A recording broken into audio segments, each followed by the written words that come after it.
Yes, we are back here from Santa Marta. We had a major power failure here at the conference center. So sorry for having to wait for us to get back. Yes, we were just starting off, and I had a question to you on Falk to set the scene, how far we are on the exponential curve when it comes to regenerative agriculture. So please, Johan, the floor is yours. Yes, when we talk about regenerative agriculture, we talk about farming that rebuilds soil health, biodiversity, water retention, nutrient cycles, farmer resilience, while reducing emissions and pressure on land. And positively, we are moving from pilot phase to easy scaling, but we are not yet on the exponential curve, which we have to aim for. And why is this so important? Well, it's because food and land use are linked to several planetary boundaries: climate, biodiversity, freshwater land use, and nutrient cycles. And the agri-food system emit about 30% of the global emissions. Agriculture use around 70% of freshwater withdrawals. And agriculture expansion drives almost 90% of deforestation. But the good news is that acceleration of regen ag is visible. More companies, farmers, and investors are now moving from commitments to implementation. Say the potential is here, and how far are we from reaching the positive tipping point?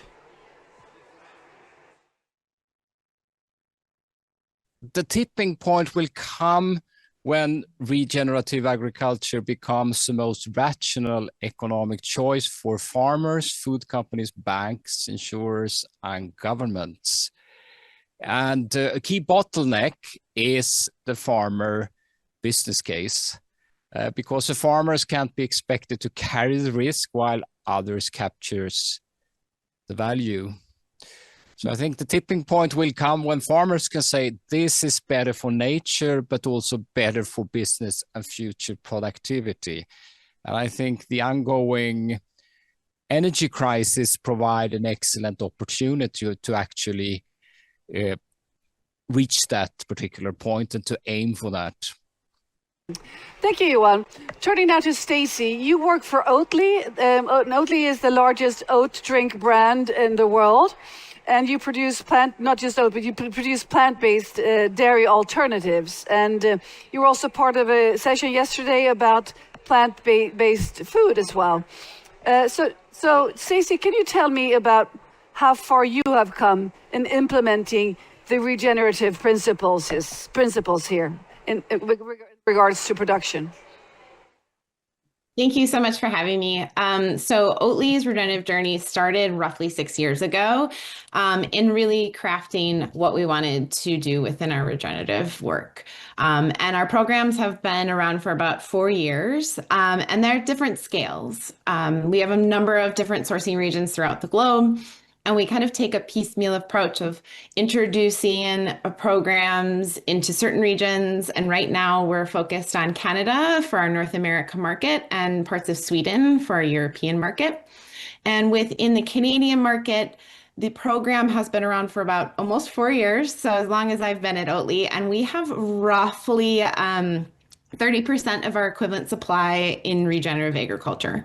It's our oldest program, probably our most successful. Our other program in Sweden has around 15% of the equivalent supply in regenerative agriculture. And we have pretty ambitious goals of getting to about 30% of our global equivalent supply by 2030, and then 90% by 2040 and 100% by 2050. For those that might not be aware what regenerative agriculture really entails, could you just explain it in a sentence or two, just briefly? Yes, so for Oatly, our regenerative agriculture, Sorry, I thought I heard something. For Oatly, our regenerative agriculture program is really focused on soil health, farmer livelihoods and stability, ecosystems and biodiversity, and then the larger community aspects. And so we try to offer practices and different offerings through our programs that hit all those different tiers of our regenerative programs. So how does Oatly help other entities besides your own organization to scale the regenerative agriculture principles? So I firmly believe that regenerative agriculture has to happen in two different ways. It has to happen both within a company's supply shed, within their direct supply chain, so what they're directly sourcing, and then also at the landscape level. So it has to cross those two areas for it to be really regenerative. And so we take a very landscape level approach to our work. And so things that we do is around education. We do a lot of programs where we work directly with the farmers in our programs, but then also the farmers within all of our sourcing regions through our processors to be able to offer regenerative agriculture training. Though I think it's great when companies offer training, we should be offering it not just to farmers and programs, it needs to be happening across everyone's supply chains, and we need as much access as possible. The other thing that we do a lot of work around is kind of participating in these collaborative initiatives that are action-based, looking at wetland and watershed restoration projects, how that affects farmers' land, especially when we talk about areas like Canada that has a lot of wetlands. And then how do you bring that back to the farm? How do we do nutrient management practices that directly relate to water quality? And then the other thing is we look at all of our sourcing regions and kind of overlay all of the sensitive ecosystems and watersheds so that we really have a good understanding of where our priorities are at the landscape level, especially around nature.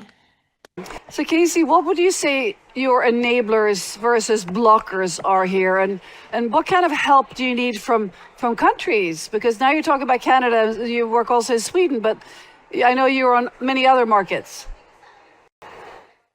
So we have, I think a lot of the potential, enablers are around how do we take these practices and have real life kind of data around them. I think we were talking a bit about the business case to farmers. We need to be able to directly talk about the yield increases or stabilization around regenerative agriculture and the increase in soil health indicators like water holding capacity. We have to get very, very technical and practical for farmers to see this work.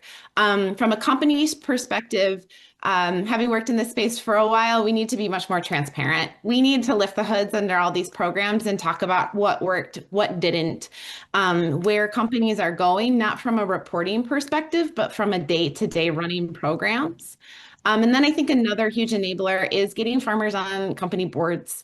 We need farmers to be in all these decision-making parts of especially CPG companies so that they really can talk about some of the struggles that they're having. As far as blockers, oh, yeah, go ahead. Sorry. You go ahead, Casey. I interrupted you. Go ahead. Oh, I was just going to say, as far as the one thing I wanted to add around company is around what countries need to do. I think we really need to have a way where we're not striving for perfection in reporting. So as countries look at different types of ways that they want to look at reporting requirements, making sure that we allow farmers to be doing the good work and we allow farmers or companies to grow with them versus striving for data perfection. And then the only other thing I'd say is, again, getting farmers into all the decisions. I think that's something that at the country and federal level, that if we can have farmers from a multitude of different operations and cropping systems, it can be a huge game changer in how decisions are being made. Thank you very much indeed, Casey. We're turning now to Sanmeet. You're driving a hyperscale accelerator in India. Please tell us about it.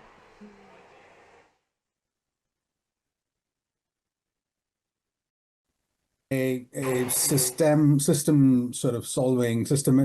problem solving accelerator. We look at things at a civilizational level.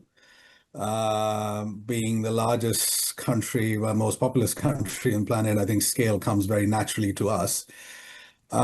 We see things from two different lenses. One is to bring solutions that are acceptable, we have to first make them affordable. And if they're not affordable, we're not going to be able to drive any change whatsoever. 6 out of 8 billion people, 6 out of 8 people on this planet live in the emerging markets, and affordability is absolutely key to driving climate solutions. So that's what the first lens. And then at the far end of the spectrum, we see things from an institutional investor like pension funds and insurance fund lens, because they manage 150 trillion of our monies. And if we don't bring institutional money, we're not going to be able to scale problems. So those are the sort of two ends of the spectrum that we look at. And then design solutions that become hyper accelerated through this pike that we have created.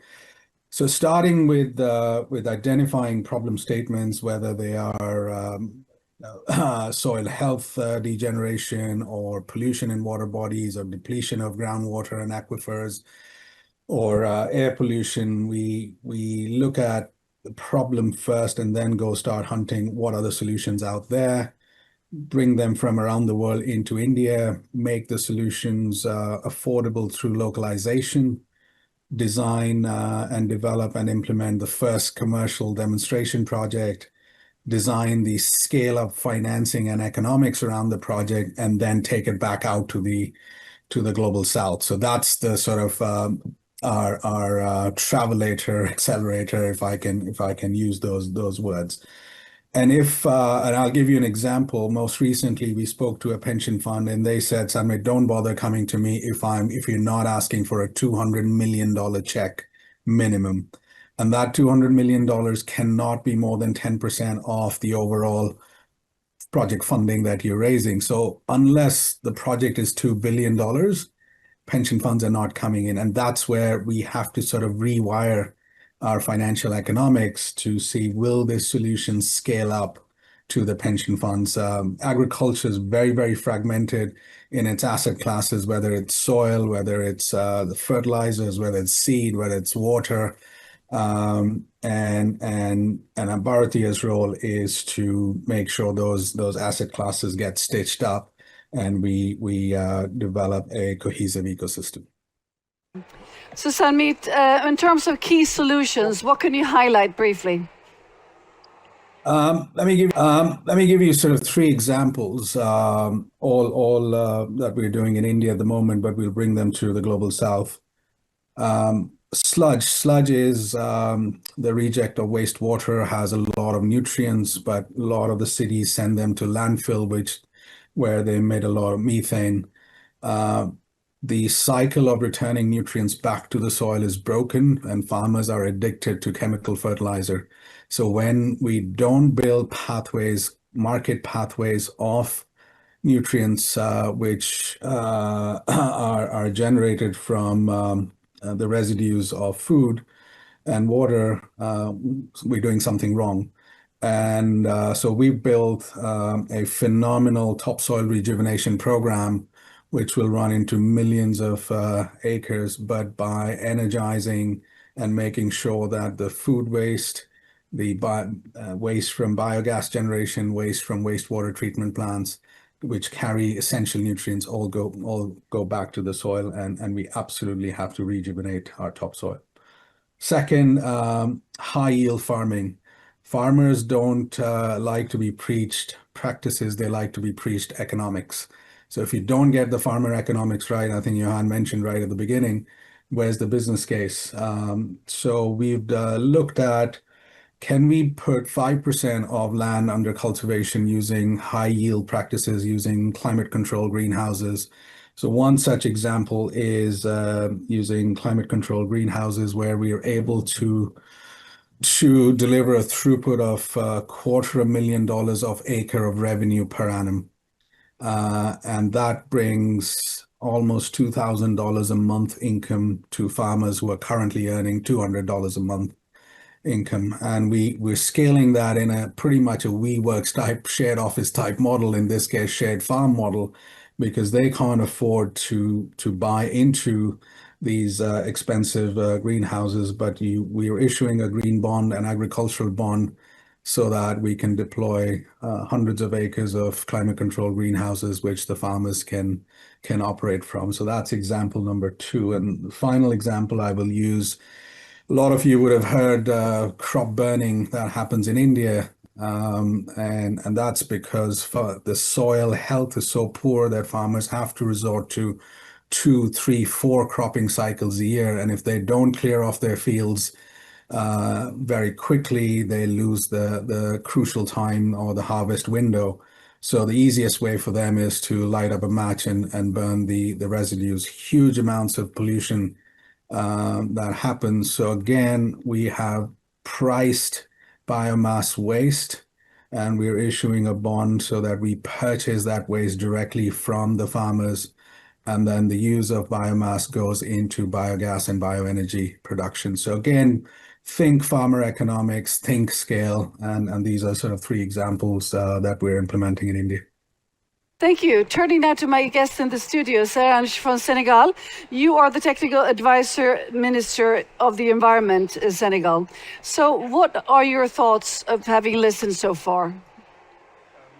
What I heard is very encouraging, but a fundamental reality must be remembered. In West Africa, in my country, Senegal, for Africa, the agriculture transition does not start from a neutral point, because we have colonial exploitation. Yeah? It's rooted in the history of land dispossession, and today pressure linking to certain agribusiness model cause many damage, many problems. So talking about regenerative agriculture is therefore also taking about justice, sovereignty, and restoring community lands. It's our priority, and our government is aware of this and remains open, of course, to cooperation and to share the best practices in another country. Thank you. It's our aim. Yeah. Thank you. That's a very, very important perspective. So what can you tell us about where Senegal is right now on regenerative agriculture? Right now, the position is clear. Senegal is firmly committed to a sustainable land use approach. Though the policy of the Ministry of Environmental and the Ministry of Agriculture, we promote agroecological approach, sustainable soil management, reforestation, we have an agency for this, and climate resilience in our policy. We are working to restore ecosystem while improving agriculture productivity, particularly for smallholder farmers who are the heart of our politics and our system. Senegal is a key player in a project like the Great Green Wall. He is an initiative of former president of Senegal, aimed at regreening the entire Sahel region from Dakar to Djibouti. It's a great project, and Senegal leads this project with several years. It's quite an impressive project. We're following it. So Saranj, what do you need from companies to accelerate this transition? Yes, we need company. We expect a clear commitment from business. Investing in fair value chain, supporting local producer, transferring appropriate technology. It's important. And respecting land rights. It's important for the community, for the local community. It is not simply about greenwashing existing model. It's important to remind that, but about co-creating solution rooted in local community. And the company have a great role to lead this project. Yeah. Thank you so much. A question to you and also to Casey and to Sanmeet. How do we accelerate this? Quite briefly, because we only have a few minutes left. So how do we accelerate this transition to regenerative agriculture? We are also okay to accelerate. Yes, we can accelerate, but not at any cost. For us, the key action is to strengthen local agriculture system based on community knowledge. It's important to discover all knowledge in our community. Our demand is simply for community and another country. Accessible financing, it's important. Fair partnership, kindly, and recognizing of African reality, it's a global strategy. We have our reality in the global change, and we need to consider the point of view of our community to integrate a global dynamic around the world. Thank you very much for that intervention. It's very loud and clear. Thank you. So Casey, what are your thoughts on acceleration here, in short? I think the one thing that we need to do is we need to make sure that the data that companies are collecting can be used by farmers, and it's real tangible data, not just emissions data. And then the other thing is getting farmers into points of decision making. They need to be at the table at companies, at the federal level, at the provincial level, throughout the system, to make sure that their viewpoints are being heard loud and clear. Sanmeet. I would say new generation of money managers who are domain experts, taking Stacey's viewpoint, bring farmers to the table and blend their expertise with investment management expertise, and that's when real solutions, practical solutions, will start to come about, and see it from a pension fund lens. So that's what drives scale. Thank you for bringing that investor perspective here. So Johan Falk, what are your main takeaways from this session?